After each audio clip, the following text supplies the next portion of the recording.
Hawak ko pa ang bagong silang na sanggol, habang kumikirot ang sariwang tahi sa aking tiyan matapos ang operasyon. Ngunit bago ko man lang mahagkan ang kanyang no, dinaluho nga ako ng lamig ng panloloko. Pumirma ka na, Misake, bago pa mawala ng halaga ang pananatili mo sa pamilyang ito.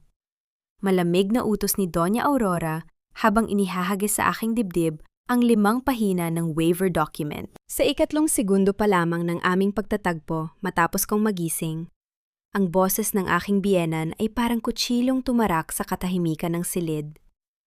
Nakatayo sa tabi ng kama si Lorenzo, ang aking asawa, na may bakas ng pilit na awa sa kanyang mga mata, ngunit walang ginagawa upang ipagtanggol ako. "It's for the best, Misaki," bulong ni Lorenzo habang iniiwas ang kaning tingin sa akin. "You're mentally unstable right now dahil sa postpartum stress. Mamamatay ang reputasyon ng pamilya at ang negosyo natin kung malalaman ng media na hindi mo kayang alagaan ang bata. Sign the custody waiver. For the family's sake." Mabilis ang ikot ng mga kaganapan sa loob ng silid. Pumasok ang isang nurse na tila inutusan upang magmadali, hawak ang clipboard at inuudyukan ako sa boses na walang paggalang. "Mrs., kailangan na po nating dalhin ang sanggol sa nursery para sa mga serye ng pagsusuri. Pakipirmahan na po ang mga papel para makagalaw na kami." Pinagkaisahan nila ako sa gitna ng aking pinakamahinang sandali. Ang panggigipit ay parang hanging unti-unting inuubos ang aking hininga sa loob ng silid na iyon. Walang puwang para mag-isip, walang puwang para magtanong. Tila isang bitag na sadyang inihanda upang pigayin ang aking huling natitirang lakas. Subalit nang tumalikod si Doña Aurora upang makipag-usap sa nurse sa may pintuan, narinig ko ang kanyang pabulong na tagubilin sa mababang tono. Isang pangungusap na hindi para sa aking mga tainga. "Siguraduhin mong hindi niya malalaman na hindi sa kanyang batang yan." Ang mga salitang iyon ay parang malamig na tubig na gumising sa akin mula sa 5 taong pagtulog sa ilalim ng kanilang mga kasinungalingan. Biglang naputok ang bula ng aking bulag na katapatan. Ang 5 taong pagsasakripisyo ko para sa pamilyang De Silva, ang pagiging masunuring mena, ang pagpapagal ko bilang financial auditor para ayusin ang kanilang nalulubog na kumpanya, lahat ng iyon ay nauwi sa isang napakasamang pagtataksil. Hindi ako umiyak. Walang ni isang patak ng luha ang lumabas sa aking mga mata. Ang sakit sa aking tiyan ay napalitan ng isang tuyong lamig na lumukob sa aking buong pagkatao. Ang katangahan at pagiging martyr ay pumanaw na kasabay ng aking paghihirap sa mesa ng operasyon. Inangat ko ang aking ulo at tiningnan si Lorenzo. Ang lalaking minahal ko at inakala kong aking kanlungan ay isa palang duwag na walang sariling panindigan, isang kasangkapan ng kanyang sariling ina. "Ganyan ba talaga ang tingin niyo sa akin, Lorenzo?" Tanong ko sa mababa at napakalalamig na boses. Walang kahit anong bakas ng panginginig o takot. Nagkatinginan si Lorenzo at si Doña Aurora. Nabakas ko ang bahagyang gulat sa kanilang mga mukha dahil sa aking hindi inaasahang katahimikan. Walang pagmumura, walang hysteria, at walang pagmamakaawa na tulad ng kanilang inaasahan mula sa isang babeng kararagasa lang ng sakit. "Huwag ka nang maging dramatic, Misaki," iritableng sagot ni Doña Aurora habang naglalakad pabalik sa tabi ng aking kama. "Pumirma ka na para matapos na ito. Ginagawa namin ito para sa proteksyon ng pamilya." Numiti ako ng napakababaw, isang ngiti na hindi umaabot sa aking mga mata at puno ng aronya. Kinuha ko ang ballpen sa nanginginig na kamay ni Lorenzo. Sa ilalim ng madilim na ilaw ng silid ng ospital, inilagay ko ang aking lagda sa huling pahina ng dokumento. Ngunit sa halip na ang aking totoong pirma, ginamit ko ang lumang alyas at peking format ng lagda na ginagamit ko lamang sa mga pansamantalang dokumento ng kumpanya noong ako ay nagsisimula pa lamang. Isang legal na taktika na formal na magpapawalang bisa sa dokumentong ito sa oras na makarating ito sa hukuman. Inabot ko ang papel kay Doña Aurora habang nakatitig ng diretso sa kanyang mga mata. "Ayan na, nakuha niya na ang gusto niyo." Mabilis na inagaw ni Doña Aurora ang papel at sininyasan ang nurse na kunin ang sanggol mula sa aking mga bisig. Tinitigan ko ang bata sa huling pagkakataon habang inilalayo siya sa akin. Itinatatak sa aking isip ang bawat detalye ng kanyang muka. Nang makalabas na ang aking biyenan at ang nurse, lumapit si Lorenzo upang hawakan ang aking balikat. Thank you, Misaki. This is for our future. Maintindihan mo rin ito kapag gumaling ka na? Inalis ko ang kanyang kamay mula sa aking balikat nang walang anumang emosyon. Na tila ba dumi lamang ito na dumikit sa aking balat. Umalis ka na, Lorenzo. Gusto ko nang magpahinga. Bahagyang natigilan si Lorenzo sa aking lamig. Ngunit tumango rin siya at mabilis na lumabas ng silid upang sundan ang kanyang ina. Nang maisara ang pinto at matiyak kung ako na lamang ang tao sa silid, mabilis kong inabot ang aking pampribadong telepono na nakatago sa ilalim ng unan. Walang pag-aalinlangan. Pinalitan ko ang SIM card ng isang nakatagong linya at tinawagan ang numero ng aking pinagkakatiwalaang abogado. Inilapat ko ang telepono sa aking tainga habang nakatingin sa puting kisame ng silid. Ang aking boses ay puno ng tiyak at walang habas na pagpapasya. Attorney Santos, buksan mo na ang Vault 4. Simulan na natin ang pag-audit sa lahat ng offshore accounts ng De Silva Corporation. Huwag mong itira kahit isang sentimo. 3 araw matapos ang operasyon, inilabas na ako ng ospital. Ngunit sa halip na sa isang tahimik at masayang tahanan, dinala ako ni Lorenzo sa mansyon ng mga De Silva. Isang gintong hawla na amoy, luma at puno ng mapagkunwaring danggal. Ang bawat hakbang ko sa malalapad na pasilyong gawa sa Nara ay tila paglalakad sa loob ng isang kabaong. Dito ka muna sa kwarto mo, Misaki. Huwag kang lalabas hanggat hindi sinasabi ni Mami. Utos ni Lorenzo habang maingat akong inaalalayan sa harap ng mga katulton. Ngunit pagpasok sa silid ay agad niya akong binitawan na parang isang gamit na wala ng pakinabang. I need to see my baby, Lorenzo. Mahinahon kong sabi. Pinapanatili ang maskara ng isang mahinang asawa. The baby is fine with the nurses. Magpahinga ka na lang. Maikli niyang sagot bago mabilis na lumabas at isinara ang pinto.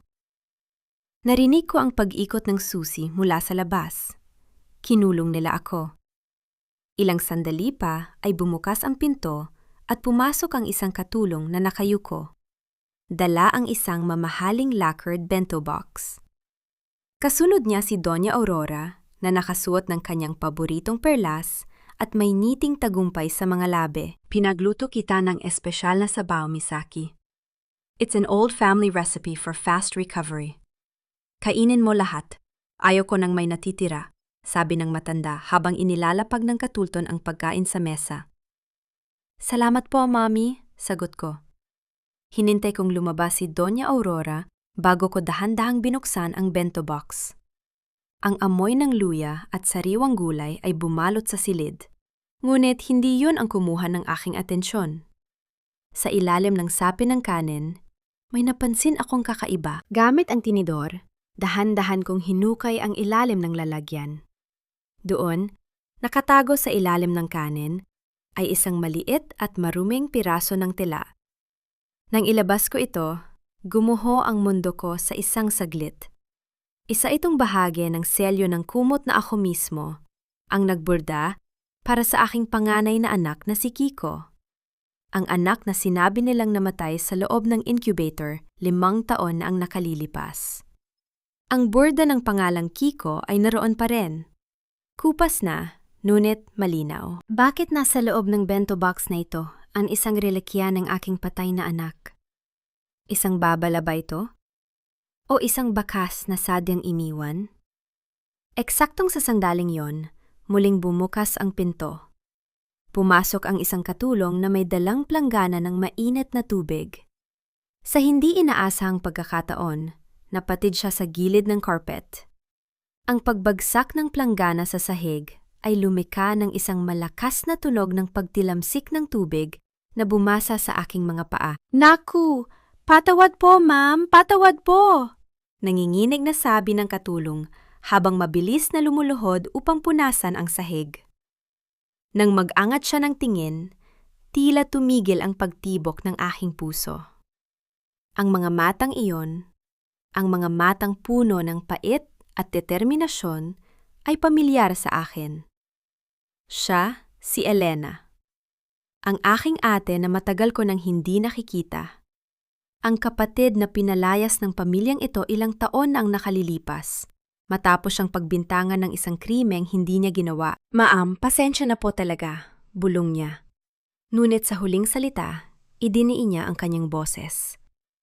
Huwag kang kakain, Misake. May lason ang bawat subo sa bahay na ito. Hindi ako kumibo. Ngunit ang aming mga mata ay nag-usap sa isang paraan na tanghing mga biktima lamang ang nakakaintindi. Mabilis siyang lumabas nang marinig ang yabag ng sapatos ni Lorenzo sa pasilyo. Pumasok si Lorenzo na may bitbit na buke ng bulaklak. "Hun, I brought you flowers. How's the food? Masarap ba ang luto ni Mami?" Tumingin ako sa kanya, ang lalaking naging kasabwat sa pagpatay sa aking kaligayahan. Ngumiti ako ng napakatamis. Ang uri ng ngiti na ginagamit ko sa mga business meeting bago ko tuluyang pabagsakin ang aking kalaban. "It's wonderful, Lorenzo. Pakisabi kay Mommy, hinding-hindi ko makakalimutan ang lasa nito," sabi ko habang tumatayo at lumalapit sa kanya. "Let me fix your collar, hun." Mukhang pagod na pagod ka sa kumpanya. Habang inaayos ko ang kanyang kuwelyo, mabilis at maingat kong isiningit ang isang micro-listening device. Isang teknolohiya na nakuha ko mula sa aking mga koneksyon sa forensic audit. Sa ilalim ng tupi ng kanyang suit jacket. Hindi niya naramdaman ang mabilis na paggalaw ng aking mga daliri. "Sige na, magpahinga ka na. May mahalaga lang akong pupuntahan," sabi ni Lorenzo bago mabilis na lumabas. Agad kong kinuha ang aking wireless earpiece at ikinabit sa aking tainga. Ang tunog ng pagbukas at pagsara ng pinto ng kotse ni Lorenzo ay umalingaw-ngaw sa aking pandinig. Kasunod ang tunog ng pag-andar ng makina. Makalipas ang ilang minuto, narinig ko ang pagtunog ng kanyang cellphone at ang pagpindot niya sa speakerphone. "Sofia? Yeah, I'm on my way." Boses ni Lorenzo. Ngunit ang tono niya ay puno ng lambing na kailanman ay hindi ko narinig para sa akin. "Nakuha mo na ba ang pirma ng bruhang yan?" Tanong ng isang boses ng babae. Si Sofia, ang babaeng matagal ko nang pinaghihinalaan. "Yes, Mommy has the waiver. Isang linggo na lang, Misaki will be officially unstable at dadalhin na siya sa malayo. Pagkatapos nun, tayo na ang hahawak sa shares niya sa kumpanya. At ang bata? Don't worry, hindi niya malalaman na ikaw ang totoong nanay ng baby na yon." Napatigil ang aking hininga. Ang bawat salita ay parang isang bala na tumatama sa aking dibdib. Hindi lang nila kinuha ang aking anak na si Kiko, 5 taon na ang nakalilipas. Ang sanggol na kapanganak ko pa lang ay hindi rin pala sa akin. Pinatunayan lamang nila na ang buong buhay ko sa ilalim ng kanilang bubong ay isang malaking kasinungalingan.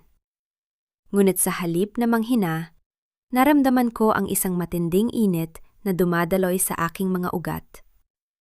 Isang malamig at kalkuladong galit. Kinuha ko ang bento box at itinapon ang lahat ng laman nito sa basurahan, maliban sa piraso ng tela ni Kiko.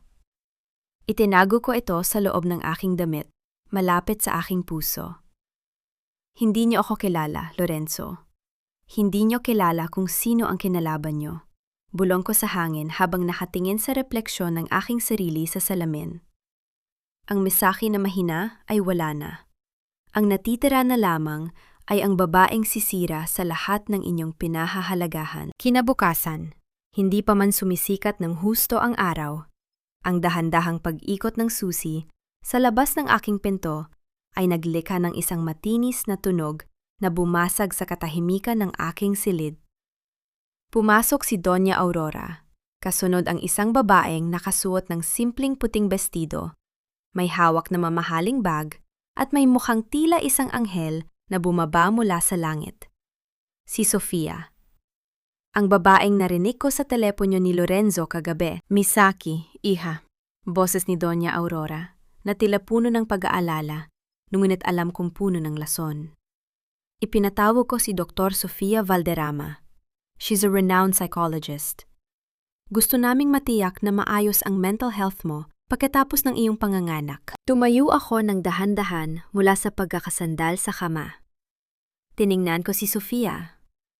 Ang kanyang mga mata ay nagniningning sa kunwaring awa. Ang uri ng tingin na ginagamit ng mga mahuhusay na manlilinlang upang makuha ang tiwala ng kanilang biktima. Hi, Misaki. You can call me Sofia, sabi niya sa isang malambing at mahinang boses. Na tila ba natatakot siyang mabasag ako sa isang maling salita? I'm here to help you process everything. Alam kong mahirap ang pinagdadaanan mo, especially the trauma of separation from your baby. Gusto kong matawa sa harap ng kanilang mga mukha. Isang psychologist? Isang kabit na nagpapanggap na manggagamot ng kaluluwa. Ang kapal ng mukha nila ay tila semento na hindi kayang tibagin ng kahit anong hiya. Salamat, Sofia, sagot ko. Pilit na pinapaos ang aking boses upang magmukhang mahina at malapit ng sumuko. Napaka-thoughtful niya naman ni Mommy. Naupo si Sofia sa gilid ng aking kama at hinawakan ang aking kamay. Ang kanyang balat ay malamig at ang amoy ng kanyang pabango, isang mamahaling brand ng jasmine, ay tila sumasakal sa akin. Napansin ko ang isang bagay na nagpakulo ng aking dugo nang higit pa sa anumang narinig ko. Sa kanyang leeg, nakasuot ang isang gintong kwintas na may pendant na hugis liyameng sapiro. Ang kwintas na iyon ay ang tanging pamana ng aking namayapang ina na kinuha ni Lorenzo mula sa aking jewelry box noong nakaraang buwan dahil ipapalinis daw niya. Ginamit niya ang alaala ng aking ina upang palamutian ang kanyang kabit. Misaki, may napansin lang ako sa mga records mo, simula ni Sofia, habang kinukuha ang isang notebook mula sa kanyang bag. You've been very distant lately. Lorenzo tells me na madalas kang makipag-usap sa hangin at tila nawawala sa sarili. Sign ito ng severe postpartum psychosis. Kailangan nating simulan ng gamutan agad. Tumingin ako kay Doña Aurora na nakatayo malapit sa bintana. Pinagmamasdan ang bawat reaksyon ko. Psychosis? I don't feel crazy, Sofia. That's the thing about mental illness, iha. Sabat ni Doña Aurora, ang kanyang boses ay puno ng mapait na awtoridad. The patient is always the last to know. Hindi mo ba naalala? Kagabi, sinubukan mong saktan si Lorenzo nang lapitan kanya. Mabuti na lang at mabilis siyang nakaiwas. Isang malaking kasinungalingan. Kagabi, pumasok lamang si Lorenzo upang tingnan kung tulog na ako. Ngayon, gumagawa na sila ng mga kwento upang patatagin ang kanilang kaso na baliw ako at dapat ilayo sa kumpanya at sa aking mga ari-arian. Naramdaman ko ang bahagyang paggalaw ng kortina sa may pinto. Alam kong naroon si Elena, nakikinig at nagmamasid. Maybe you're right, bulong ko. Yumuyuko ako upang hindi nila makita ang apoy na nagliliyab sa aking mga mata. Maybe I really am losing my mind. Don't worry, we are here for you, sabi ni Sofia habang hinahaplos ang aking buhok. Ang kanyang paghaplos ay tila gapang ng isang ahas sa aking anit. I'll prescribe some sedatives para makatulog ka ng maayos. The nurses will administer them every night starting today. Sedatives. Gusto nila akong gawing sabog sa gamot para hindi ako makalaban habang ninanakaw nila ang lahat ng meron ako. Eksaktong sa sandaling yon, pumasok si Lorenzo. How is she? Tanong niya. Ang kanyang tingin ay unang dumapo kay Sofia bago sa akin. Ang kislap sa kanyang mga mata nang makita ang kanyang kabit sa loob ng aming bahay ay sapat na upang masuka ako. She's cooperating, Lorenzo. Mabilis na sagot ni Sofia. Tumatayo siya at lumalapit kay Lorenzo. She needs rest. Let's talk outside. Bago sila lumabas, lumingon si Sofia at numiti sa akin. Isang tunay na ngiti sa pagkakataong ito, puno ng pangungutya at tagumpay. Ang sapiro sa kanyang leeg ay tila kumikinang nang aasar sa akin. Nang sumara ang pinto, agad akong tumayo at lumapit sa aking bookshelf. Sa likod ng isang makapal na libro ng accounting, kinuha ko ang isang maliit na device na kahawig ng isang power bank. Ipinakita nito ang live feed mula sa microcamera na itinanim ko sa loob ng florera malapit sa kama kaninang madaling araw. Nakunan ang buong pag-uusap. Nakunan ang bawat mapanirang salita ni Sofia at ang mga kasinungalingan ni Doña Aurora. Ang dahan-dahang pagtunog ng aking cellphone ay nagpahiwatig ng isang bagong mensahe. Mula kay Elena. Misahe, ang gamot na ibibigay nila mamaya ay hindi sedative. It's a drug used for clinical depression that can cause hallucinations if taken by a healthy person. Huwag mong iinumin. Itatapon ko ang mga ito sa lababo paglabas ng nurse. Huminga ako ng malalim. Pilit na pinapakalma ang mabilis na tibok ng aking puso. Ang bawat piraso ng kanilang plano ay unti-unti nang nalalantad. Akala nila ay tupa ako na dinala sa katayan, ngunit hindi nila alam na ako ang lubong nagmamasid sa dilim. Hahayaan ko silang maniwala na tagumpay sila. Hahayaan ko silang isipin na kontrolado nila ang bawat galaw ko. Dahil sa bawat subo nila ng kanilang kasinungalingan, lalong lumalalim ang hukay na pagbabagsakan nila. Muli kong tiningnan ang screen ng aking device. Nakita ko sa labas ng kwarto, sa dulo ng pasilyo, ang mabilis na paghalik ni Lorenzo sa pisngi ni Sofia habang tumatawa ang dalawa. Enjoy the jewelry while you can, Sofia.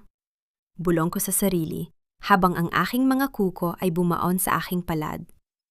Dahil kapag natapos ako sa inyo, ang tanging isusuot mo na lang ay ang kulay kahel na uniforme sa loob ng kulungan. Hating gabi na nang marinig ko ang marahang pagkatok sa pintuan ng aking silid.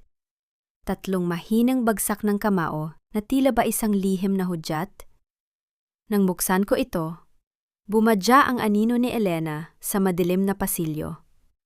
Hindi siya ang takot na katulong na nakita ko noong nakaraang araw.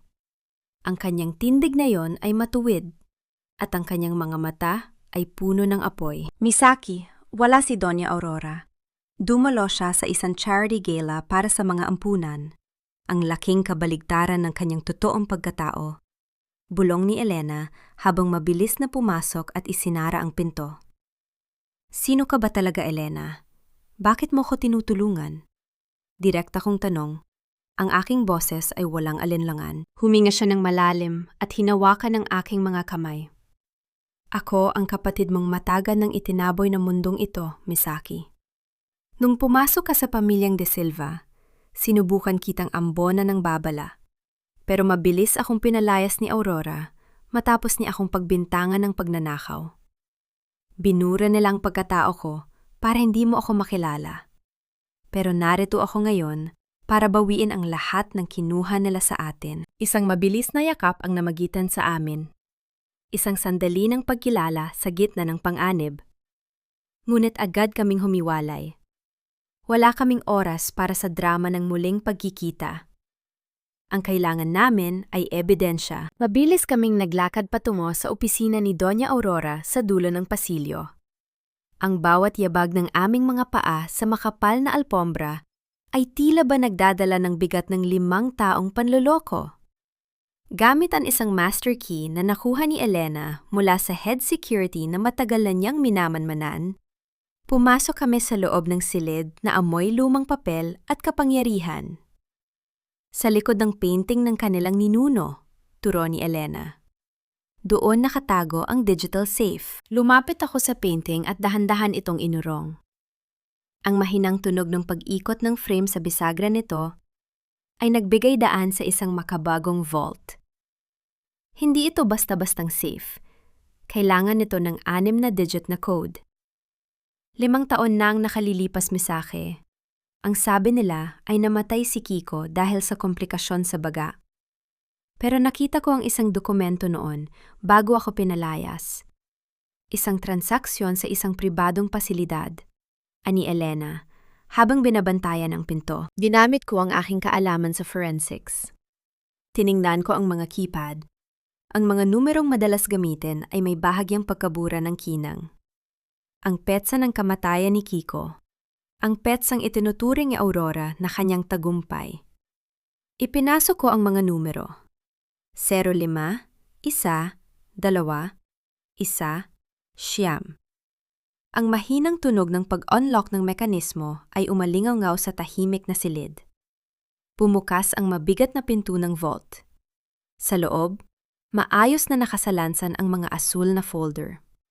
Mabilis kong hinanap ang taong 2019. Doon ko nakita ang katotohanang mas masahol pa sa kamatayan. Isang medical report na may tatak na confidential. Si Kiko ay hindi namatay. Ang sanggol na iniyakan ko sa loob ng 5 taon ay malusog na ipinanganak, ngunit sadyang pinalabas na patay upang ilipat sa St. Jude's Special Care, isang pasilidad na pagmamay-ari din ng mga De Silva sa probinsya. Ang dahilan? Bloodline purification. Dahil ako ay galing sa isang pamilyang itinuturing nilang mababa, ayaw ni Aurora na ang tagapagmana ng korporasyon ay lumaki sa ilalim ng aking impluensya. At ang mas masakit, nakita ko ang dokumento para sa sanggol na kapapanganak ko pa lang. Isang birth certificate na nakapangalan kay Sofia Valderrama bilang ina at Lorenzo de Silva bilang ama. Ang petsa ng panganganak ay sadyang binago upang tumugma sa araw ng aking operasyon. Transfer nila ang bata sa pangalan ni Sofia para legal na maalis sa iyo ang lahat ng karapatan, Misake. Ginamit ka lang nila bilang surrogate ng sarili mong asawa at ng kanyang kabit. Nanginginig ang boses ni Elena sa galit. Kinuha ko ang aking telepono at mabilis na kinuna ng litrato ang bawat pahina. Ang bawat click ng camera ay tila ba tunog ng isang baril na ikinakasa para sa aking paghihigante. Hindi lang pala pera ang ninakaw nila. Ninakaw nila ang aking pagiging ina, ang aking mga anak, at ang aking dangal. Kailangan na nating umalis, Misaki. Malapit na ang oras ng pag-uwi ni Aurora. Babala ni Elena. Ngunit bago ko pa maisara ang vault, isang matinis at paulit-ulit na tunog ang biglang bumasag sa katahimikan ng opisina. Ang alarm system ng kwarto ay nag-umpisang umilaw ng kulay pula, isang senyales na may nakakita sa aming pagpaso o may sensor kaming hindi sinasadyang natamaan. Narinig namin ang mabilis na pagtakbo ng mga sapatos ng mga security guard mula sa ibaba. Kasunod ang boses ng head security na sumisigaw ng mga utos. Harangan ang lahat ng labasan. May pumasok sa opisina ng Donya. Tiningnan ko si Elena. Walang takot sa aking mga mata, tanging ang malamig na determinasyon ng isang inang wala nang mawawala. Hindi tayo aalis ng walang dalang orihinal na kopya, Elena. Hawakan mo ito. Inabot ko sa kanya ang folder ni Kiko. Sa labas, ang tunog ng pag-akyat ng mga gwardya sa hagdan ay palakas ng palakas. Tila ba isang paparating na bagyo na handang lumamon sa amin. Ang bawat sigaw ng pulang ilaw ng alarma sa loob ng opisina ay tila ba isang pako na ibinabaon sa aking pandinig. Ngunit sa halip na manginig, ang aking puso ay tumitibok nang may nakatatakot na katarungan. Mabilis kong isinilid ang mga nakuhang dokumento sa loob ng aking kasuotan. Ramdam ang lamig ng papel sa aking balat. Misake, tumakas ka na sa bintana. Ako nang haharap sa kanila. Mabilis na utos ni Elena habang itinutulak ako patungo sa balkonahe. Hindi, ate. Sagot ko sa isang boses na kasing tigas ng asero. Kapag tumakas tayo, mas lalo nilang gagamitin ang katwirang baliw ako. Maiwan ka sa dilim. Huwag kang magpapakita. Bago pa makasagot si Elena, ang malakas na tunog ng pagbangga ng pinto sa pader ay umalingaw-ngaw sa buong silid. Pumasok ang 4 na security guard. Kasunod si Doña Aurora na hingal, ang kanyang muka ay pulang-pula sa galit at ang kanyang mga perlas ay tila sumasakal sa kanyang leeg. Anong ginagawa mo rito, Misaki? Sigaw ng matanda. Ang kanyang boses ay nanginginig sa pot habang nakatingin sa nakabukas na vault.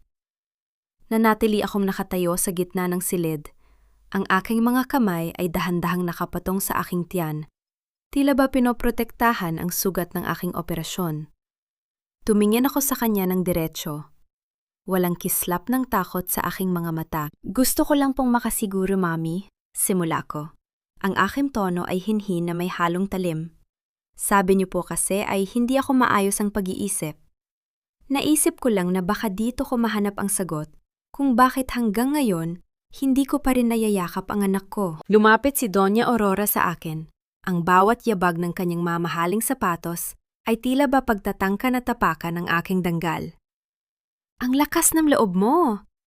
Pagkatapos ng lahat ng ginawa namin para sa'yo, kinuha ka namin mula sa putikan, binihisan, at binigyan ng pangalang De Silva. Ito ba ang utang na loob mo sa amin? Utang na loob? Mahina kong ulit. Isang mapait na ngiti ang sumilay sa aking mga labi. Binayaran ko na ang utang na yon sa bawat gabi na pinuyat ko para ayusin ang mga nakaw na yaman ng kumpanyang ito, Mommy. Ang tanong ko, paano niyo babayaran ang 5 taon na ninakaw niyo sa akin? Napatigil ang matanda. Ang kanyang mga mata ay nanlaki, hindi habil sa pagsisisi, kundi dahil sa takot na ang kanyang pinakatatagang lihim ay tuluyan ng nabuksan. Sa likod niya, pumasok si Lorenzo. Gulo-gulo ang buhok at halatang galing sa pakikipagtagpo kay Sofia. "Misake, what are you doing? Put those things back!" Sigaw ni Lorenzo. Sinusubukang lumapit sa akin upang agawin ang anumang hawak ko. Hindi ako natinag. "Lorenzo, asawa kita. Pero mas pinili mong maging anak ng isang mamamatay tao kaysa maging ama ng sarili mong mga anak. Walang hiya ka!" Isang mabilis na pag-angat ng kamay ni Doña Aurora ang nagpahiwatig ng kanyang balak na sampalin ako. Ngunit bago pa dumampi ang kanyang palad sa aking mukha, mahigpit kong hinawakan ang kanyang pulso. Ang aking pagkakahawak ay puno ng puwersa na hindi niya inakalang taglay ng isang babaeng kararagasa lang ng sakit. "Huwag niyo akong hahawakan ng ganyan, Doña Aurora." Bulong ko sa kanyang tainga. Sapat na para marinig lamang niya. Dahil sa bawat sampal na balak niyo, isang ebidensya ang ilalabas ko sa social media. Gusto niyo bang malaman ng buong bansa kung paano niyo itinago ang sarili niyong apo? Naramdaman ko ang pang-ininig ng kanyang kamay sa ilalim ng aking pagkakahawak. Ang kanyang haciendero pride ay unti-unting nadudurog sa harap ng kanyang mga tauhan. "Lorenzo! Kunin niyo siya! Dalhin niyo siya sa pasilidad ni Sofia ngayon din!" Utos ni Doña Aurora habang pilit na kumakawala sa akin. "She's dangerous! She's hurting me! See?" Ganyan ang epekto ng kanyang pagkabaliw. Agad akong pinalibutan ng mga gwardya. Sinubukan akong hawakan ni Lorenzo sa braso. Ang kanyang muka ay puno ng peking awa. "Hon, please, para sa ikabubuti mo ito. Kailangan mong magpagamot." "Ito na ba ang huling barahan niyo?" Tanong ko habang dahan-dahang inaangat ang aking kamay. Hindi upang lumaban ng pisikal, kundi upang ipakita ang aking cellphone na naka-on ang screen. Bago kayo gumawa ng anumang hakbang, dapat niyo munang malaman na ang lahat ng usapan natin simula nang pumasok kayo sa pintong yan ay live na napapakinggan ng aking abogado at ng 3 magkakaibang server sa labas ng bansang ito. Tumigil ang lahat. Ang katahimikan sa loob ng silid ay naging nakabibingi. Tanging ang malakas na paghinga ni Doña Aurora ang naririnig. Subukan niyo akong ilabas sa bahay na ito ng labag sa aking kalooban. Pagpapatuloy ko, ang aking boses ay malamig na parang hangin galing sa sementeryo. At bago pa kayo makarating sa gate, ang balita tungkol sa pagtrato niyo sa akin at ang mga illegal na transaksyon ng De Silva Corporation ay magiging headline na sa lahat ng pahayagan. Nang hina ang pagkakahawak ni Lorenzo sa aking braso. Tumingin siya sa kanyang ina, naghihintay ng utos. Ngunit maging si Doña Aurora ay tila estatwang hindi makagalaw. "I'm going back to my room," sabi ko habang dahan-dahang naglalakad palabas. Nilalagpasan ang mga gwardya na tila ba sila ay mga dekorasyon lamang sa pasilyo. "And Lorenzo? Bukas, gusto kong makita ang mga papeles ng kumpanya na hindi mo pa napipirmahan. May mga adjustments akong gagawin." Pagpasok ko sa aking silid, mabilis kong nilock ang pinto. Ang aking buong katawan ay nanginginig sa pagod at emosyon, ngunit ang aking isip ay nananatiling matalas. Alam kong pansamantala lamang ang pagkapanalong ito. Dahan-dahan kong kinuha ang folder na itinatago ko sa aking damit. Nang buksan ko ang huling pahina, may nahulog na isang maliit na litrato. Isang batang lalaki na may suot na uniporme ng eskwelahan. May mga matang kamukhang-kamukha ng sa akin. Si Kiko. Ngunit sa likod ng litrato, may nakasulat sa pulang tinta na tila ba isang sariwang babala. Huwag kang kampante, Misaki. Hindi lang si Kiko ang hawak ko. May isa pang sikretong ibinaon ang mga De Silva na mas masakit pa sa pagkamatay ng isang anak. Naramdaman ko ang biglang paglamig ng hangin sa loob ng aking silid, kahit sarado ang lahat ng bintana. Sino ang nag-iwan ng sulat na ito sa loob ng vault ni Aurora? At anong mas malalim na lihim ang tinutukoy nito? Maaga pa lamang ay gising na ang aking diwa. Hindi dahil sa ingay ng paligid, kundi dahil sa alab ng put na nagsisilbing kape sa aking mga ugat.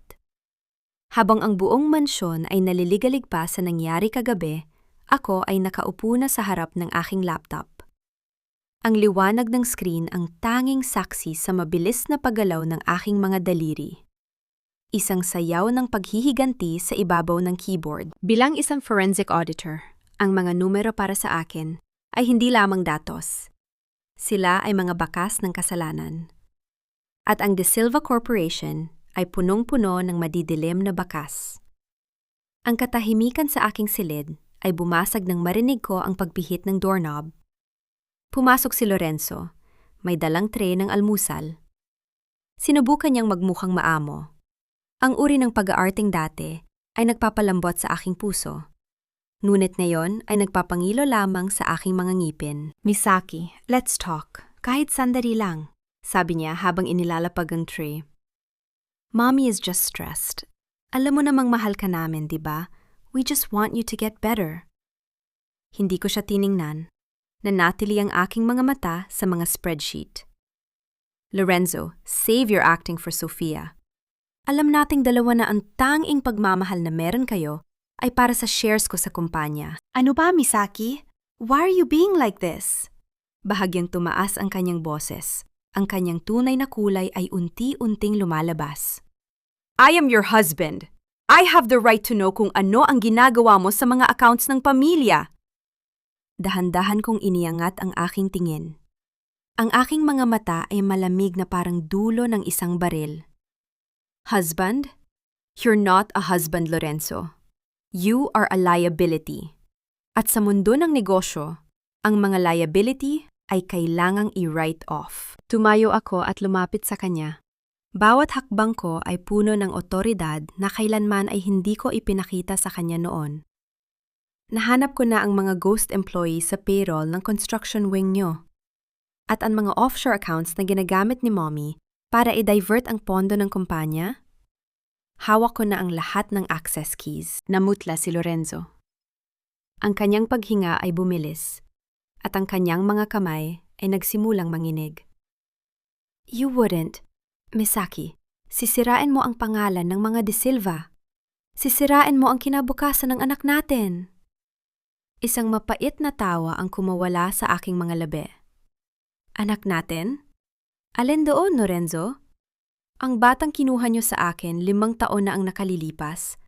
O ang batang pinanganak ko kamakailan na ipinangalan niyo na agad kay Sofia? Bago pa siya makasagot, ang tunog ng mabilis na paglakad ni Doña Aurora sa pasilyo ay umalingaw-ngaw, kasunod ang kanyang naglulutang na boses na tila ba isang sumpa. Pumasok siya sa silid, hawak ang kanyang tablet, ang kanyang mukha ay puno ng takot at galit. Anong ginawa mo, Misaki? Bakit naka-freeze ang lahat ng personal accounts ko? I have a meeting with the board in 2 hours! Sigaw ng matanda. Consider it a security measure, Mommy. Sagot ko nang walang kabahala-bahala. Napansin ko kasing may mga irregularities sa fund transfers nyo. Bilang chief auditor, tungkulin ko lang na protektahan ang interes ng mga legitimate shareholders. At dahil ang shares kong pinakamalaki, ako ang dapat masunod. Hayop ka! Susugod sana si Doña Aurora. Ngunit hinarangan siya ni Elena na kapapasok lang. Bit-bit ang mga gamit sa paglilinis bilang disguise. Sa ilalim ng kanyang nakayukong ulo, nakita ko ang palihim na kindat ni Elena. "Donya, may tawag po kayo sa ibaba." "Ang bangko po," sabi ni Elena sa isang mababang tono. Nang lumabas ang nagangalit na si Aurora at ang natatarantang si Lorenzo, mabilis kaming nagkatinginan ni Elena. "Misaki, kailangan nating magmadali," bulong ni Elena. "May nahanap akong bagong impormasyon tungkol sa sulat na nakita mo sa vault." Hindi si Aurora ang nag-iwan noon. May ibang tao sa loob ng mansyong ito na alam ang lahat at balak kanyang gamitin. "Sino?" tanong ko habang mabilis na isinisilid ang aking laptop sa bag. "Ang dating abogado ng pamilya, si Attorney Valderrama," sagot ni Elena. "Ang ama ni Sofia." Naramdaman ko ang mabilis na pagtibok ng aking puso. Hindi lang pala ito simpleng agawan ng asawa at anak. Ito ay isang malalim na konspirasyon ng dalawang pamilya upang ubusin ang lahat ng meron ako. Eksaktong sa sandaling iyon, ang aking cellphone ay tumunog. Isang mensahe mula sa isang unknown number ang lumabas sa screen. Isang video file. Nang buksan ko ito, ang aking mundo ay tila huminto. Ang video ay kuha mula sa isang madilim na silid. Doon, nakita ko ang isang batang lalaki, si Kiko, na nakaupo sa harap ng isang lamesa, kumakain ng masayang-masaya. Ngunit sa tabi niya, nakatayo si Sofia, hinahaplos ang kanyang buhok habang may hawak na hiringgilya. "Isang maling galaw mo sa board meeting mamaya, Misaki?" Boses ni Sofia ang narinig sa background ng video. "At hindi mo na muling makikita ang iyong panganay." Nang hina ang aking mga tuhod. Ngunit bago pa ako tuluyang mabuwal, hinawakan ako ni Elena sa braso. Ang galit na kanina ay malamig, ay biglang nagliyab ng napakainit. Akala nila ay talo na nila ako sa pamamagitan ng takot. Tumingin ako sa salamin. Ang babaeng naroon ay hindi na ang Misaki na biktima. Ang babaeng naroon ay isang inang handang pumatay para sa kanyang mga anak. "Elena, tawagan mo si Attorney Santos," sabi ko. Ang aking boses ay puno ng nakatatakot na katahimikan.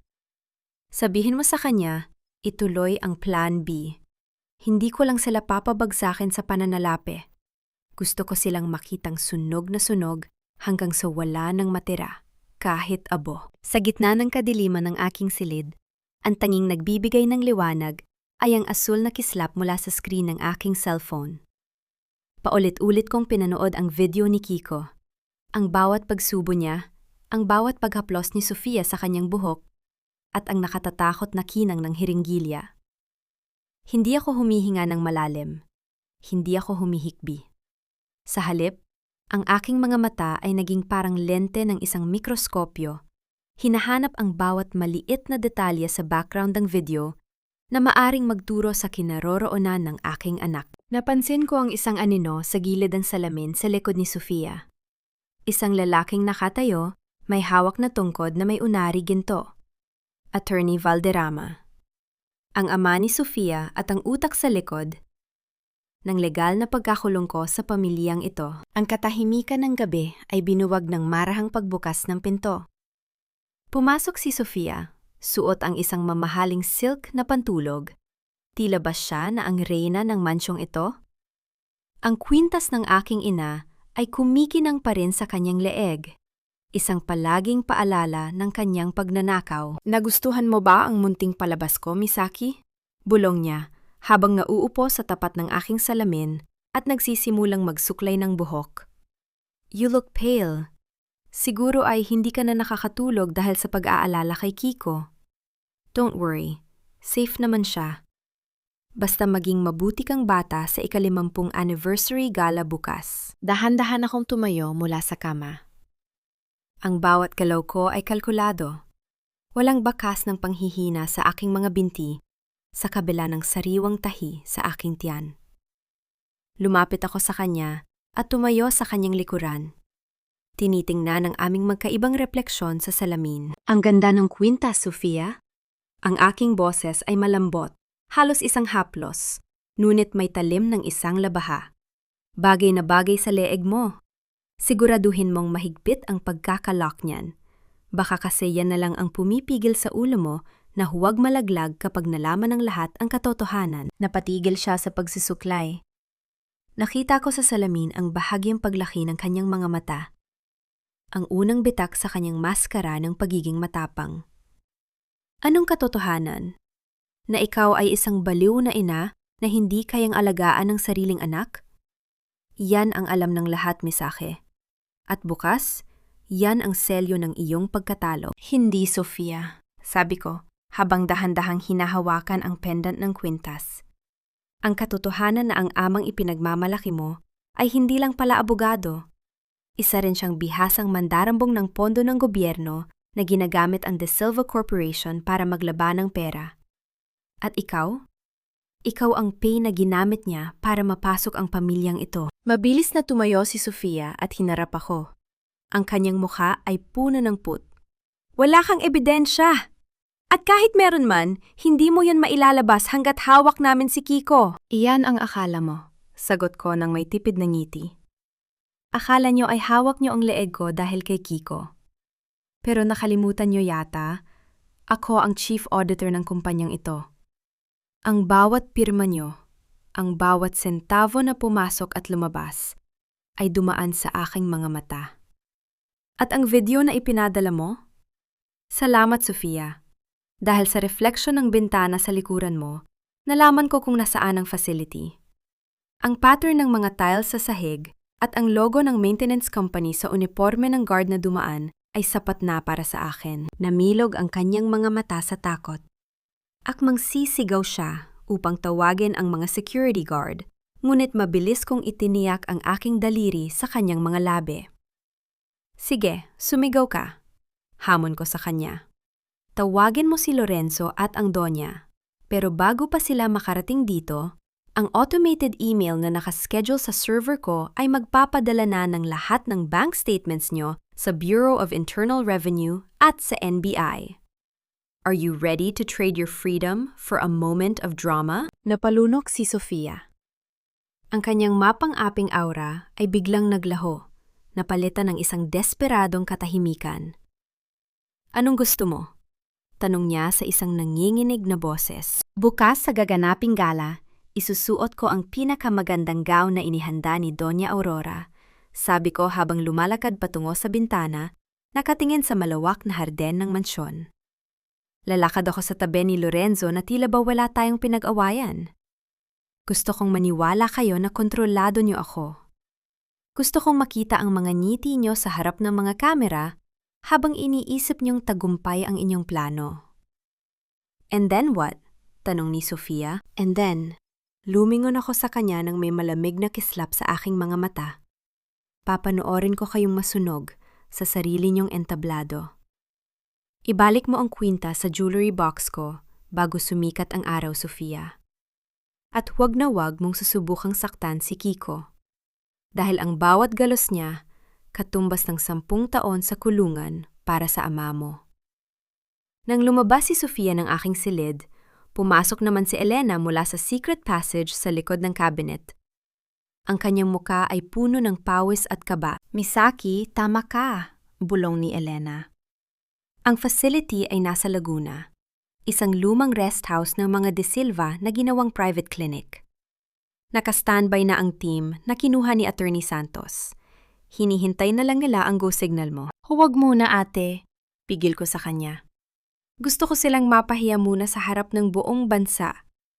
Gusto kong maramdaman nila ang pakiramdam ng mawala ng dangal bago sila mawala ng kalayaan. Ang 50th anniversary gala ay magiging huling gabi ng mga De Silva bilang makapangyarihang pamilya. Kinuha ko ang aking tablet at tiningnan ang digital blueprint ng venue ng gala. Gagamitin ko ang kanilang sariling teknolohiya, ang kanilang sariling entablado, upang ibulgar ang bawat dumi na itinago nila sa loob ng 5 dekada. May isa pa akong nalaman, Misaki. Dagdag ni Elena.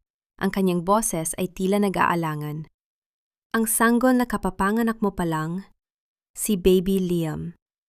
Hindi lang si Sofia ang nakapangalan sa birth certificate. May pirma rin doon ng isang doktor na matagal ang pinaghahanap ng batas dahil sa illegal adoption cases. Huminga ako ng malalim. Pilit na pinatitigas ang aking kalooban. Ang laban na ito ay hindi na lang para sa akin. Ito ay para sa dalawang inosenteng buhay na ginawa nilang mga kasangkapan para sa kanilang kasakiman. Bukas, Elena, sabi ko habang nakatingin sa malayo. Bukas, matatapos ang lahat. Ang bawat luha na ipinagkait ko sa aking sarili ay magiging baha na lulunod sa kanila. Ang tunog ng hangin na humahampas sa bintana ay tila ba isang babala ng paparating na unos. Isang unos na walang ititira sa pamilyang De Silva. Ang bawat pintig ng orasan sa dingding ng mansyon ay tila ba tunog ng isang bombang malapit ng sumabog. Ngunit sa gitna ng tensyon, nananatiling matatag ang aking mga kamay habang inaayos ko ang aking buhok sa harap ng salamin. Suot ko ang isang itim na bestido, isang kulay na sumasalamin sa pagluluksa ko para sa pamilyang De Silva na malapit ko ng ilibing. Biglang bumasag sa katahimikan ang malakas na kalabog mula sa ibaba, kasunod ang matitinis na sigaw ni Doña Aurora. Ang tunog ng mabilis na pagtakbo ng mga sapatos sa pasilyo ay nagpapahiwatig na may hindi magandang nangyayari. Nasaan ang katulong na yon? Hanapin niyo siya! Huwag niyo siyang hahayaang makalabas! Sigaw ni Aurora na umalingaw-ngaw hanggang sa aking silid. Alam ko na, nahuli nila si Elena. Hindi ako nag-atubili. Kinuha ko ang aking stun gun na nakatago sa loob ng aking bota at mabilis na lumabas. Sa tulong ng aking tablet, binuksan ko ang hacked CCTV feed ng mansyon. Nakita ko si Elena sa basement, pinaliligiran ng 3 armadong gwardiya, habang si Doña Aurora ay nakatayo sa harap niya. Hawak ang isang makapal na folder. Mabilis akong gumaba gamit ang Secret Service elevator. Ang bawat palapag na nadadaanan ko ay tila ba nagpapabagal sa aking paghinga. Ngunit ang aking isip ay kasing palim ng isang scalpel. Nang bumukas ang pinto ng elevator sa basement, saktong nakita ko si Aurora na akmang sasampalin si Elena. Huwag mong ituloy yan, Aurora. Ang aking boses ay pumutol sa tensyon, malamig at puno ng otoridad na tila ba galing sa isang hukom. Lumingon ang lahat. Ang gulat sa mukha ni Aurora ay mabilis na napalitan ng isang mapang-uyam na ngiti. Misake, mukhang nahanap mo na ang kakampi mong daga. Alam mo ba na ang ate mo ay magnanakaw? Sinubukan niyang itakas ang mga dokumento ng kumpanya. Hindi siya magnanakaw, Aurora. Siya ay isang saksi. Sabi ko habang dahan-dahang lumalapit. Bawat hakbang ko ay may bigat na isang paparating na hatol. At ang mga dokumentong yan, matagal ko nang may digital copy niyan. Ibinibigay ko lang sa iyo ang ilusyon na may kontrol ka pa. Sininyasan ni Aurora ang mga gwardya na lapitan ako. Ngunit bago pa sila makakilos, itinaas ko ang aking cellphone. Isang pindot ko lang, Aurora, at ang silent alarm ng mansong ito ay direktang tatawag sa pinakamalapit na police station. At huwag mong isiping mababayaran mo sila ngayon. Ang lahat ng liquidity ng De Silva accounts ay kasalukuyang nasa ilalim ng suspicious activity freeze na ako mismo ang nag-trigger. Namilog ang mga mata ng mga gwardya. Alam nila ang aking kakayahan bilang chief auditor. Alam nilang kapag sinabi kong freeze, wala silang suweldong matatanggap. Umalis kayo, utos ko sa mga gwardya. Ngayon din. Nagkatinginan ang mga lalaki at mabilis na nagsialisan iniwan ang nag-iisang Doña Aurora na nanginginig sa galit at takot. Agad kong nilapitan si Elena at tinulungan siyang tumayo. Ayos ka lang ba, ate? Bulong ko. Tumangago si Elena, bagamat may bahagyang pasa sa kanyang braso. Misake, ang bata. Si Baby Liam. Hingal na sabi ni Elena. Nasa nursery siya ngayon. Si Sofia, balak niyang itakas ang bata papuntang Singapore mamayang gabi, bago ang gala. Naramdaman ko ang mabilis na pagdaloy ng adrenaline sa aking katawan. Ito na ang pagkakataon. Kailangan ko ng DNA sample para sa huling piraso ng puzzle. Ate, dalhin mo ang mga dokumentong ito sa sasakyan ni Attorney Santos sa labas. Ako na ang bahala sa nursery, utos ko. Mabilis akong naglakad patungo sa nursery sa ikalawang palapag. Ang bawat yabag ko sa marmol na sahig ay tila ba pagtatambol ng katarungan. Nang pumasok ako sa nursery, nakita ko si Sofia na nag-iimpake ng mga gamit ng sanggol. Ang bata ay mahimbing na natutulog sa loob ng kanyang crib. "You're not taking him, Sofia," sabi ko, habang isinasara ang pinto mula sa loob. Lumingon si Sofia. Ang kanyang muka ay puno ng pait. "He's my son, Misaki. Lorenzo and I planned this for years. You were just a vessel, a stupid, rich vessel that provided the funds and the legal identity." Lumapit ako sa crib. Tiningnan ko ang sanggol. Sa kabila ng galit ko sa kanyang mga magulang, ang bata ay inosente. Kinuha ko ang isang sterile na bulak mula sa aking bulsa at mabilis ngunit maingat na kumuha ng laway mula sa gilid ng bibig ng sanggol habang si Sofia ay nakatitig sa akin. Tila ba hindi makapaniwala sa bilis ng aking galaw? "You think a DNA test will change anything? Lorenzo is the father!" Sigaw ni Sofia. "Oh, Sofia, you're so predictable," sabi ko habang itinatago ang sample sa isang maliit na vial. Gusto ko lang makasiguro kung hanggang saan ang kasinungalingan nyo. And by the way, ang passport mo? I already flagged it as stolen in the immigration system. You're not going anywhere. Iniwan ko si Sofia na sumisigaw sa loob ng nursery. Mabilis akong bumaba at iniyabot ang vial sa tauhan ni Attorney Santos na naghihintay sa labas ng gate. "I need the results in 2 hours, sabi ko. Lumipas ang 2 oras na tila ba isang buong taon. Bumalik ako sa aking silid, naghanda para sa gala. Isinuot ko ang pinakamagarang gown na kulay pulang-pula, ang kulay ng digmaan. Habang naglalagay ako ng lipstick, tumunog ang aking encrypted laptop. Isang notification mula sa mobile lab. Binuksan ko ang PDF file. Ang aking mga mata ay mabilis na naglakbay sa mga numero at graphs, hanggang sa makarating sa ilalim na bahagi ng resulta. Naramdaman ko ang biglang pagtigil ng mundo.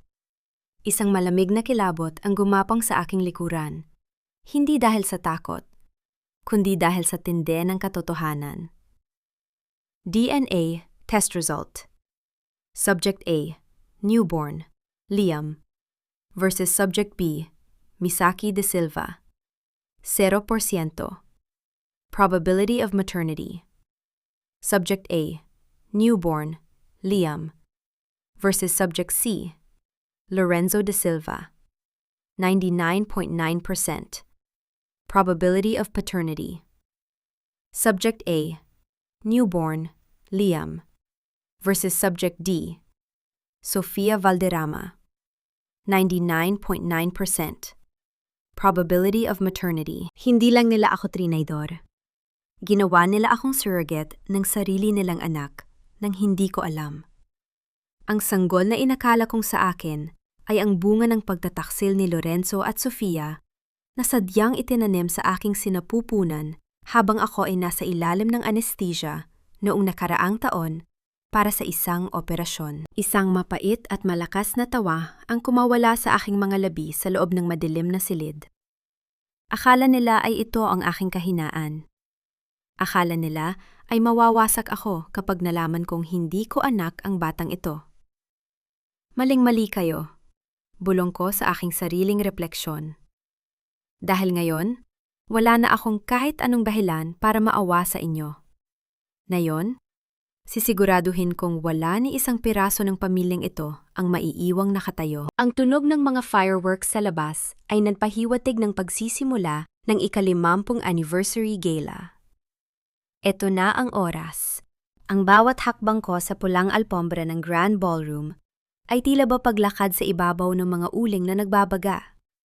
Suot ko ang aking pulang gown na tila ba kulay ng dugo.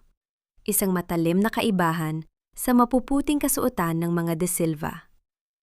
Sa aking tabi, si Lorenzo ay nakangiti sa mga kamera. Ang kanyang kamay ay mahigpit na nakahawak sa aking baywang. Isang hawak na dati ay nagbibigay sa akin ng init. Ngunit na yon ay tila ba gapang ng isang uod sa aking balat. "Smile, Misaki," bulong ni Lorenzo sa aking tainga habang kumikislap ang mga flash ng kamera sa aming harapan. Gusto ni Mommy na magmukha tayong perpektong pamilya ngayong gabi. Isipin mo na lang si Kiko. Tiningnan ko siya. Ang aking mga mata ay walang kahit anong emosyon. Oh Lorenzo, huwag kang mag-alala. Ang gabi na ito ay magiging perfect sa paraang hindi nyo makakalimutan. Sa kabilang dako ng ballroom, nakita ko si Sofia. Suot niya ang isang asul na gown na tila ba isang dagat na payapa. Ngunit alam ko ang lason na itinatago niya sa ilalim ng kanyang mga ngiti. Kasama niya si Attorney Valderrama, na abala sa pakikipag-usap sa mga maimpluwensyang tao sa bansa. Sila ang mga arhitekto ng aking paghihirap, ang mga taong nagnahaw ng aking sinapupunan para sa kanilang sariling interes. Nagsimula ang programa. Umakyat si Doña Aurora sa entablado. Ang kanyang tindig ay puno ng kapalaluan. Ang bawat salita niya tungkol sa integridad at karangalan ng pamilya ay tila ba isang malaking sampal sa katotohanan. Ang De Silva Corporation ay hindi lamang isang negosyo. Ito ay isang pamana. Pahayag ni Aurora sa harap ng mikroponyo. Ang kanyang boses ay umaalingaw-ngaw sa buong silid. At ang pamanang ito ay mananatiling matatag dahil sa pagkakaisa ng aming pamilya. Habang nagsasalita siya, dahan-dahan kong inabot ang aking cellphone sa loob ng aking maliit na bag. Isang pindot ko lang sa isang encrypted app, at ang bawat screen sa loob ng ballroom, mga hanteng LED display na dapat ay magpapakita ng history ng kumpanya, ay nagsimulang mag-flicker. And now, pagpatuloy ni Aurora, nais kong tawagin ang aking manugang, si Misaki De Silva, ang aming Chief Auditor, upang magbigay ng maikling mensahe. Naglakad ako patungo sa entablado sa gitna ng masigabong palakpakan. Ang bawat yabag ng aking sapatos sa kahoy na sahig ng stage ay tila ba tunog ng hatol. Nang makarating ako sa harap ng mikropono, tiningnan ko ang bawat tao sa audience. Ang mga negosyante, ang mga politiko, at ang aking pamilyang manlilinlang. Maraming salamat, Mami Aurora, simula ko. Ang aking boses ay kalmado at malinaw, walang bakas ng panginginig. Ngayong gabi, pag-uusapan natin ang tungkol sa pamana, pero hindi ang pamanang nakikita nyo sa mga brochure. Pag-uusapan natin ang pamanang itinago sa dilim. Napatigil ang palakpakan. Ang bulungan sa paligid ay unti-unting napalitan ng isang nakabibinging katahimikan. Nakita ko ang bahagyang pagkunot ng noo ni Aurora at ang pagkabahala sa mga mata ni Lorenzo. Alam niyo ba kung anong pakiramdam ng maging isang vessel? Tanong ko sa madla. Ang gamitin ang sarili mong katawan para sa isang batang inakala mong sayo, pero sa katunayan ay bunga ng pagtataksil ng iyong asawa at ng kanyang kabit? Biglang nagbago ang mga imahe sa mga LED screen. Sa halip na mga lumang litrato ng kumpanya, lumabas ang malinaw na kopya ng DNA test result na nakuha ko kanina. Ang mga numero ay malalaki, kitang-kita ng lahat. 0%. Probability of maternity para sa akin at 79.7% para kay Sofia Valderrama. Ang buong ballroom ay napuno ng ingay ng gulat at mga bulungan. Nakita ko si Sofia na halos mabuwal sa kanyang kinatatayuan, habang si Attorney Valderrama ay pilit na tinatawagan ang tech support upang patayin ang mga screen. Hindi lang yan, pagpapatuloy ko. Ang aking boses ay mas lalong naging malamig. Pag-uusapan din natin ang tungkol sa pondo. Ang bilyon-bilyong piso na nawawala sa mga proyekto ng gobyerno na idinadaan sa De Silva Corporation upang malinis ni Attorney Valderrama. Kasunod ng DNA result, lumabas ang mga bank statements at ang mga listahan ng ghost employees na nahanap ko. Ang bawat transaksyon ay may petsa, oras at pirma ni Doña Aurora at Lorenzo. "Misaki, stop this madness!" Sigaw ni Lorenzo habang sumusugod siya sa entablado. Ngunit bago pa siya makalapit, mabilis na bumukas ang mga pintuan ng ballroom. Ang tunog ng mga mabilis na yabag ng sapatos ng mga pulis at mga ahente ng NBI ay pumuno sa silid. Ang bawat hakbang nila ay tila ba hudyat ng katapusan para sa mga De Silva. Lorenzo De Silva, Doña Aurora De Silva, and Attorney Ricardo Valderrama. Ang boses ng isang opisyal ay umalingaw-ngaw sa buong ballroom. You are under arrest for plunder, money laundering, and human trafficking related to the illegal custody of a minor. Tumingin ako kay Aurora na ngayon ay nanghihina at napaupo sa sahig. Ang kanyang mga perlas ay tila ba naging kadena sa kanyang leeg. Pagkatapos ay tiningnan ko si Lorenzo na pilit na nagpupumiglas sa mga pulis. Sabi ko sa inyo, Lorenzo. Bulong ko habang bumababa ako sa entablado. Nilalagpasan siya na hindi man lang lumingon. Ang gabi na ito ay magiging perfect. Ngunit sa gitna ng kaguluhan, isang bagay ang kumuha ng aking pansin. Nakita ko si Sofia na mabilis na tumatakas patungo sa service exit. Bitbit ang isang maliit na bag. Ang bag na alam kong naglalaman ng mga susi sa facility kung nasaan si Kiko. Hindi ka makakatakas, Sofia. Sabi ko sa aking sarili, habang mabilis na sumunod sa kanya sa gitna ng dilim ng pasilyo. Ang tunog ng ulan na nagsisimulang bumuhos sa labas ay tila ba sumasabay sa tensyon ng aking paghahabol? Ito na ang huling laban. Ang laban para sa aking tunay na anak. Ang malamig na hangin at malakas na buhos ng ulan ay sumalubong sa akin paglabas ko ng service exit. Ang madilim na eskinita patungo sa VIP parking area ay naiilawan lamang ng mga kumikislap na poste ng ilaw. Sa di kalayuan, nakita ko ang bulto ni Sofia. Basang-basa ang kanyang mamahaling gown habang natatarantang kinakapa ang susi ng kanyang sasakyan. Sofia! Ang aking boses ay pumunit sa ingay ng ulan. Kalmado, ngunit may dalang bigat ng 1,000 bangungot para sa kanya. Lumingon siya. Ang kanyang muka ay basag sa takot at pagkasira ng isip. Wala na ang nagmamalaking babae na nakasuot ng kwintas ng aking ina. Ang natitira na lamang ay isang desperadang kriminal na walang mapuntahan. Huwag kang lalapit, Misaki! Sigaw niya habang itinutok sa akin ang kanyang cellphone. Ang buong security ng Laguna facility ay nakakonekta sa device na ito. Isang pindot ko lang ng lockdown command, otomatikong magsasara ang isolation room ni Kiko. Walang makakapasok at mauubusan siya ng hangin bago pa kayo makarating. Nanatili akong nakatayo sa ilalim ng ulan. Ang malamig na tubig ay umaagos sa aking mukha, ngunit hindi nito kayang pawiin ang apoy sa aking mga mata. Tingin mo ba ay natatakot ako sa mga banta mo, Sofia? Marahan kong tanong habang humahakbang papalapit sa kanya. Ang bawat hakbang ko sa mga sanaw ng tubig ay nag-iiwan ng mabigat na alingonggaw. 1 oras bago ako umakyat sa entablado, nahack na ng team ko ang main server ng kumpanya nyo. Ang teleponong hawak mo ay isang walang kwentang piraso ng plastik na hindi na konektado sa kahit anong network. Nanlaki ang kanyang mga mata. Mabilis niyang pinindot ang screen ng kanyang telepono. Ang kanyang mga daliri ay nanginginig sa pagmamadali. Nang makita niyang wala itong signal at nakapako sa error screen, isang malakas at desperadong sigaw ng pagkabiko ang kumawala sa kanyang mga labi. Akmang susugurin niya ako upang manakit ng pisikal. Ngunit bago pa man dumampi ang kanyang mga kuko sa aking balat, itinaas ko ang stun gun na kanina ko pahawak. Ang matalim na paghaging ng kuryente mula sa aking sandata ay bumasag sa hangin.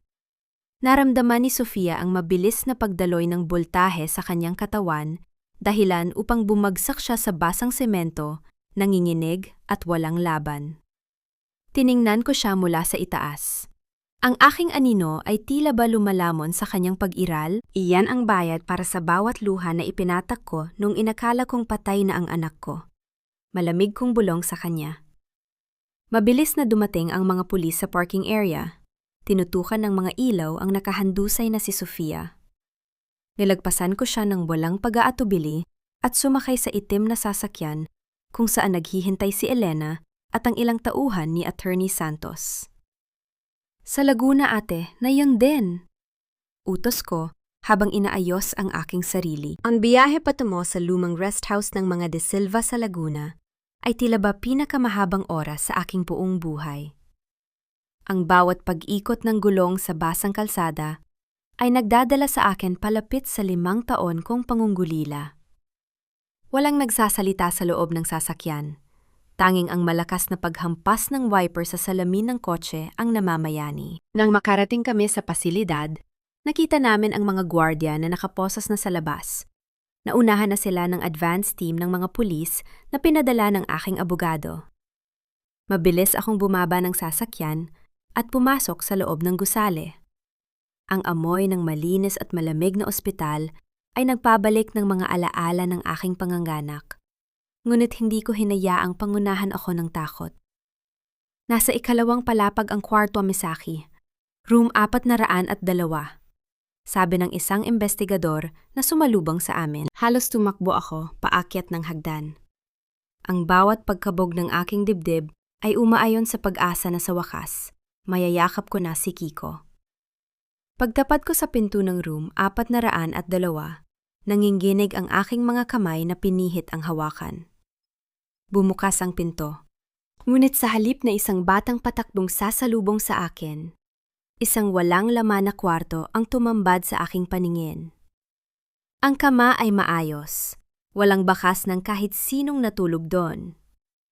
Sa halip na anak ko, may isang malaking guhit sa pader gamit ang itim na krayola, isang larawan ng isang babaeng umiiyak.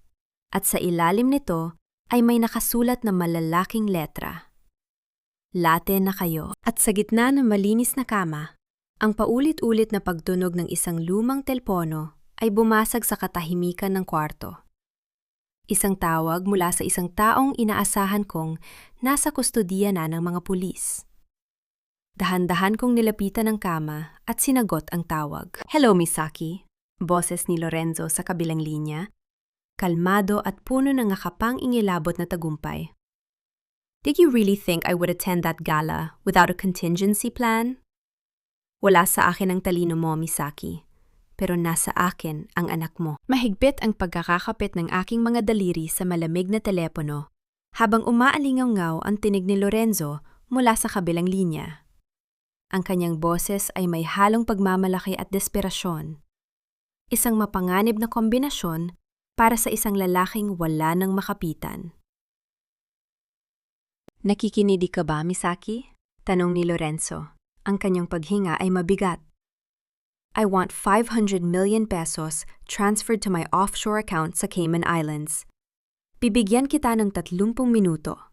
Kapag nagpatawag ka ng pulis o kapag nagkamali ka ng isang digit, sumumpa ako sa ngalan ng pamilya ko, hindi mo na makikita ng buhay ang anak mo. Sa halip na sumagot ng pagmamakaawa, ipinikit ko ang aking mga mata at pinatalas ang aking pandinig. Hindi ako nakinig sa mga banta niya. Pinakinggan ko ang mga tunog sa likod ng kanyang boses. Narinig ko ang ritmo ng malakas na paghampas ng alon sa kahoy. Ang pamilyar na paghaging ng malamig na hangin na tumatama sa makapal na lona. At ang malalim na ugong ng isang malaking makina ng barko. Hindi ka talaga natututo, Lorenzo. Malamig kong sagot. Ang aking boses ay walang bakas ng panginginig. Akala mo ba ay madadaan mo ako sa mga banta mong galing sa murang pelikula? Huwag mo akong subukan, Misaki. I can drop him into the dark water right now, sigaw niya. At sa background ay narinig ko ang mahinang pag-iyak ng isang bata. Ang pag-iyak ni Kiko. Parang kinurot ng 1,000 karayom ang aking puso. Ngunit hindi ko hinayaang mabasag ang aking boses. Habang kausap ko siya, dahan-dahan kong kinuha ang panulat sa bulsa ng investigador na nasa tabi ko at mabilis na nagsulat sa kanyang palad. De Silva Private Yacht, Manila Bay Marina, kilos na. Tumango ang investigador at mabilis na kinumpasan ang kanyang mga tauhan upang lumabas. Sige, Lorenzo, ibabagsak ko ang pondo, sabi ko. Ginagamit ang pinakakalmadong tono na kaya kong gawin upang patagalin ang usapan. Pero gusto kong marinig na ligtas siya. Kausapin mong bata. Narinig ko ang paggalaw ng telepono. Pagkatapos, isang nanginginig at maliit na boses ang pumunit sa aking kaluluwa. Mama? Mama, natatakot po ako. Malamig po rito. Isang luhang kumawala sa aking mata. Ngunit mabilis ko itong pinunasan bago pa man ito tuluyang bumagsak. Kiko, anak, makinig ka kay mama. Nakikipagtago-tagoan tayo ngayon, di ba? Pumikit ka lang ng mariin at takpan mo ang mga tainga mo. Parating na si mama. Bago pa makasagot ang bata, mabilis na inagaw ni Lorenzo ang telepono. Time is ticking, Misaki! Huwag kang mag-alala, Lorenzo. Ibinigay ko na sa'yo ang nararapat. Sagot ko bago ko tuluyang pinatay ang tawag. Makalipas ang 20 minuto, ang itim na sasakyan ng mga pulis ay tahimik na dumating sa gilid ng pantalan. Ang ulan ay patuloy sa pagbuhos, hinuhugasan ang kadiliman ng gabi. Mula sa malayo, naiilawan ng mga poste ang puting yate ng mga De Silva. Sa dulo ng pantalan, nakatayo si Lorenzo, basang-basa sa ulan. Mahigpit na hawak sa kwelyo si Kiko na nanginginig sa ginaw at takot. Binuksan ko ang pinto ng sasakyan at naglakad patungo sa kanila. Ang mga pulis ay mabilis na pumalibot sa lugar. Ang mga ilaw na asul at pula mula sa kanilang mga sasakyan ay nagbibigay ng nakapangi-ilabot na kulay sa paligid. Stay back o ihuhulog ko siya! Banta ni Lorenzo nang makita niya akong papalapit. Ang kanyang mga mata ay nanglilisik, tila isang hayop na nasukol sa sulok. Tumigil ako ng ilang metro ang layo mula sa kanya. Wala akong armas na hawak, tanging ang aking malamig na presensya lamang. Ihulog mo siya, Lorenzo, hamon ko sa kanya. Ang aking tinig ay mas malamig pa sa hanging nagmumula sa dagat. Sige, gawin mo. At sa sandaling, bumagsak ang batang yan sa tubig. Ang mga pulis na nakapaligid sa iyo ay magkakaroon ng sapat na dahilan upang tapusin ang buhay mo rito mismo. Tingnan mo ang paligid mo. Tumingin si Lorenzo sa magkabilang gilid. Nakita niya ang mga armadong opisyal na nakatutok na sa kanya. Ang kanyang tapang ay unti-unting nadudurog. Nasaan ang pera, Misaki? Ang pera ko! Sigaw niya. Ang kanyang boses ay nababasag na sa sobrang desperasyon. Isang mapait na ngiti ang sumilay sa aking mga labi. Kinuha ko ang aking tablet at itinaas ito upang makita niya ang pulang screen na may malaking nakasulat na Zero Balance. Walang pera, Lorenzo. The moment you connected your phone to the yacht satellite network, my system tracked your location and executed a total digital wipeout. Ang lahat ng offshore accounts mo, ang mga tagong yaman ni Doña Aurora, lahat yon ay nai-donate na sa mga orphanages at state funds. Wala kang pera. Wala kang kapangyarihan. Wala kang kahit ano. Napaatras si Lorenzo. Ang kanyang muka ay naging kasing puti ng papel. Hindi totoo yan. Hindi mo kayang gawin yan. Tingnan mo ang sarili mo, pagpapatuloy ko. Ang bawat salita ay tila latigo na humahampas sa kanyang dangal. Isang tagapagmana ng De Silva na ngayon ay namamalimos ng kaligtasan. Isang lalaking ginagawang panangga ang sariling anak dahil hindi niya kayang ipagtanggol ang kanyang sarili. Hindi ka asawa, hindi ka ama. Isa kang malaking pagkakamali na itatama ko ngayong gabi. Nang hina ang pagkakahawak ni Lorenzo kay Kiko. Ang bigat ng katotohanan na siya ay ganap ng talunan at wala ng katakbuhan ay tuluyang sumira sa kanyang katinuan. Bumagsak ang kanyang mga tuhod sa basang kahoy ng pantalan. Ang kanyang mga kamay ay napasabunot sa kanyang sariling buhok habang umiiyak siya ng malakas. Isang iyak ng isang duwag. Hindi na naghintay ang mga pulis. Mabilis silang sumugod at tumagan kay Lorenzo, isinusuot ang posas sa kanyang mga pulso habang inilalayo siya sa gilid ng tubig. Sa sandaling mabitawan niya ang bata, tumakbo ako ng buong bilis patungo kay Kiko. Bumagsak din ang aking mga tuhod sa sahig habang sinalubong ko ang kanyang maliit na katawan sa isang napakahigpit na yakap. Ibinabaon ko ang aking mukha sa kanyang leeg. Nilalanghap ang kanyang amoy na 5 taon kong pinangarap na muling maramdaman. Mama! Mama ko! Iyak ni Kiko habang nakapulupot ang kanyang maliliit na braso sa aking leeg. Nandito na si Mama. Ligtas ka na, Kiko. Walang sinuman ang makakapanakit sa'yo. Pangako ko yan. Bulong ko habang hinahagkan ang kanyang basang buhok. Ang aking mga luha ng tagumpay ay sumabay sa patak ng ulan. Habang akay-akay ko si Kiko patungo sa aming sasakyan, nilingon ko si Lorenzo na ngayon ay kinakaladkad na ng mga pulis. Basang-basa, puno ng putik, at nawalan ng lahat ng karangalan. Tiningnan niya ako. Nagmamakaawa ang kanyang mga mata para sa huling katiting na awa. Ngunit wala na siyang makikitang awa sa akin. Tinalikuran ko siya ng hindi kumukurap, isang tahimik na paalam sa bangungot na ginising ko mula sa aking buhay. Naputol lamang ang aking pagmamasid nang lumapit si Elena, may hawak na makapal na kumot na ibinalot niya kay Kiko.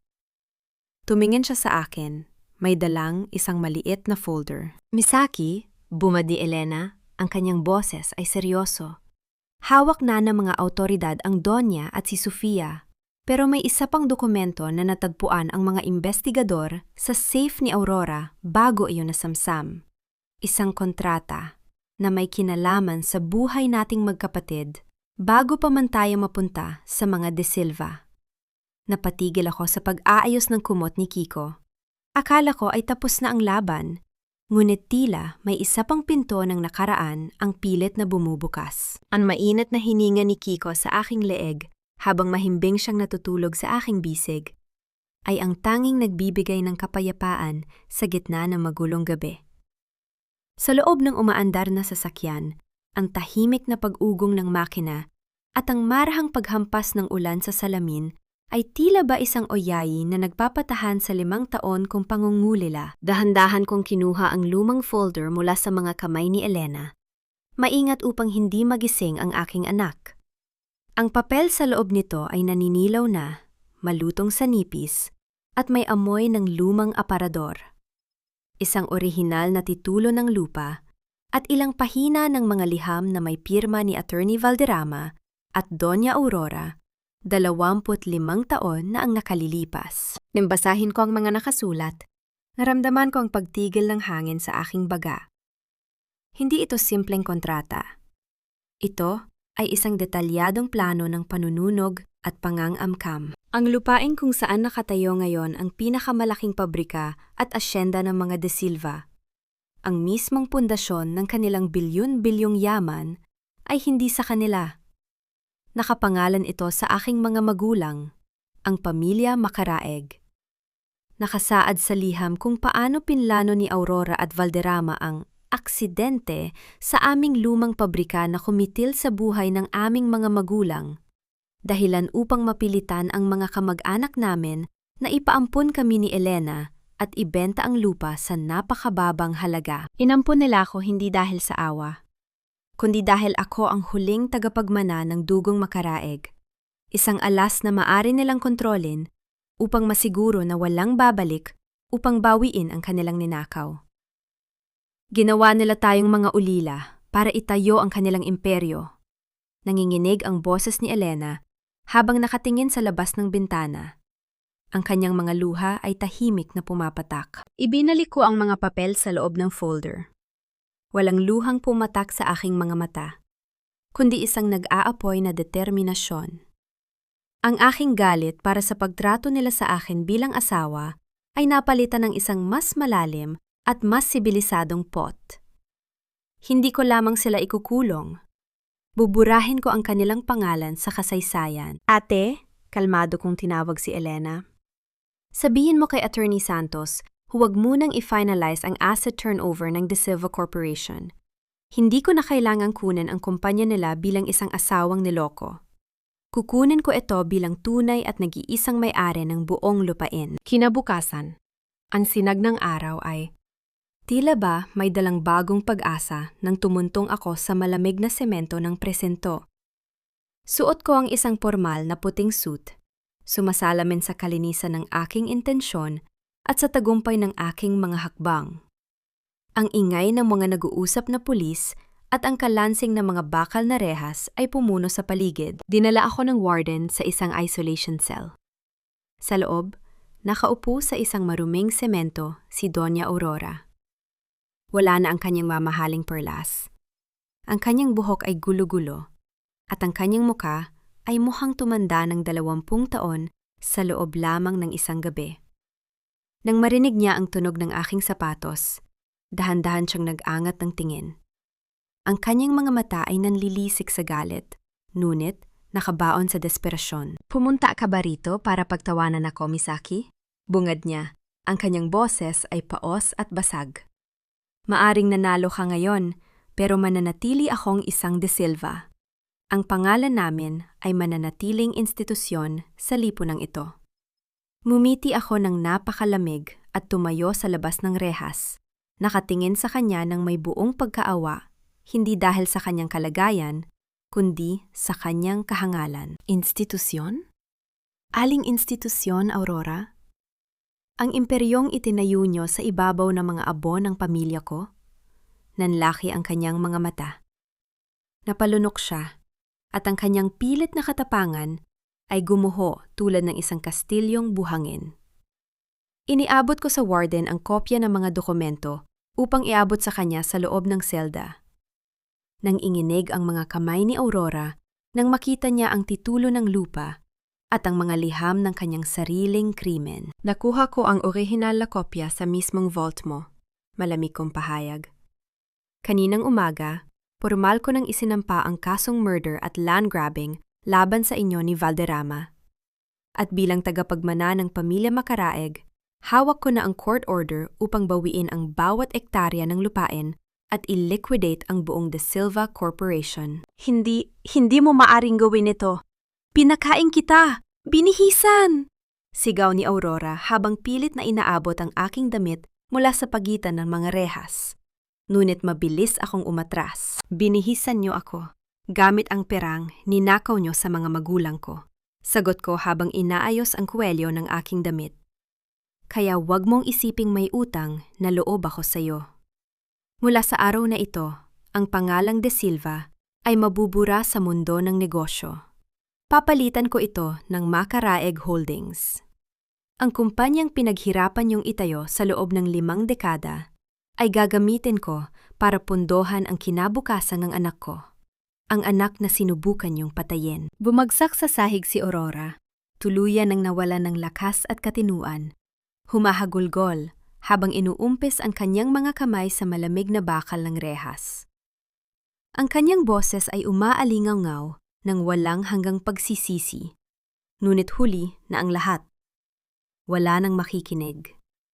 Tinalikuran ko siya at naglakad palabas ng pasilyo ng kulungan. Sa bawat paghakbang ko palayo, tila ba nahuhulog ang bawat tanikala na iginapos nila sa akin sa loob ng 5 taon. Nang makalabas ako ng presinto, sumalubong sa akin ang sariwang hangin at ang maliwanag na sinag ng araw. Nakatayo sa tabi ng aming sasakyan si Elena, hawak sa kamay si Kiko na may malaking ngiti habang kumakain ng ice cream. Tumakbo si Kiko papalapit sa akin at sinalubong ko siya ng isang mahigpit na yakap, inaangat siya sa hangin. Sa sandaling iyon, alam kong natapos na ang digmaan. Nakuha ko na ang lahat ng dapat ay sa akin. 3 taon na ang lumipas, simula nang gumuho ang imperyo ng mga De Silva. Ngunit ang hangin na humahaplos sa aking mukha ngayon ay hindi na nagdadala ng amoy ng kalungkutan, kundi ng dalisay na pag-asa. Nakatayo ako sa balkonahe ng pinakamataas na palapag ng gusali ng Macaraeg Holdings. Ang dating kumpanya na binuo mula sa pagnanakaw at dugo ay naging isang institusyon ng pag-asa, ang Macaraeg Foundation, isang silungan para sa mga kababaihan at mga inang naging biktima ng pang-aabuso. Pumasok si Elena sa aking opisina, dala ang 2 tasang kape. Ang kanyang ngiti ngayon ay umaabot sa kanyang mga mata. Isang malaking kaibahan sa natatakot na katulong na una kong nakilala sa madilim na mansyon. Siya na ngayon ang nangangasiwa sa mga programa ng aming foundation, nagbibigay ng lakas sa mga taong nawala ng boses. "Misaki, naipadala na natin ang tulong para sa mga orphanage sa Laguna." Masayang balita ni Elena habang inilalapag ang mainit na kape sa aking mesa. "At nga pala, may dumating na sulat mula sa pambansang piitan kaninang umaga." Tiningnan ko ang selyadong sobre na may pangalan ni Lorenzo. Hindi ko na kailangang buksan yon upang malaman ang nilalaman. Paulit-ulit na siyang nagpapadala ng mga liham na puno ng pagmamakaawa. Nagsusumamo na bisitahin ko man lang siya o ipakita sa kanya ang larawan ni Kiko. Sa bawat liham niya ay nakikita ko ang imahe ng isang lalaking nabubulok sa sarili niyang mga pagkakamali. Inabandona ng mundo na dati ay lumuluhod sa kanya. Si Doña Aurora ay binawian ng buhay sa loob ng kulungan noong nakaraang taon. Walang engrandeng burol, walang mga politiko o negosyanteng nakiramay. Namatay siyang nag-iisa sa infirmary ward. Pinagkaitan ng kaisa-isang bagay na itinuring niyang Diyos, ang kanyang karangalan at ang pangalang De Silva. Samantala, si Sofia ay patuloy na binubuno ang kanyang sentensya. Ang kanyang kagandahan ay tuluyan ng kinain ng pait at kawalan ng pag-asa. Dahan-dahan kong kinuha ang sobre ni Lorenzo at inihulog ito sa loob ng paper shredder. Ang tunog ng makina na ngumunguya sa papel ay isang tahimik na pagpapatunay ng aking huling hatol. Madalas akong tanungin ng mga tao sa mga panayam kung napatawad ko na ba ang mga taong sumira sa akin. Ang sagot ko ay palaging nakabaon sa katahimikan ng aking puso. Hindi ako nagpatawad upang linisin ang kanilang mga kasalanan o para bigyan sila ng kapayapaan. Nagpatawad ako upang pati din ang tanikala na naguugnay sa akin sa kanilang kadiliman. Ibinigay ko ang hatol sa batas at ibinigay ko ang sarili ko sa kalayaan. Nahanap ko ang aking kapayapaan hindi sa pagdurog sa kanila, kundi sa muling pagbuo sa aking sarili at sa pagbangon ng pangalan ng aking mga magulang. Tara na, Misaki. Hinihintay na tayo ni Kiko sa baba. Yaya ni Elena, binabasag ang aking malalim na pag-iisip. Nang bumaba kami sa hardin ng gusali, sinalubong ako ng masayang halahak ni Kiko.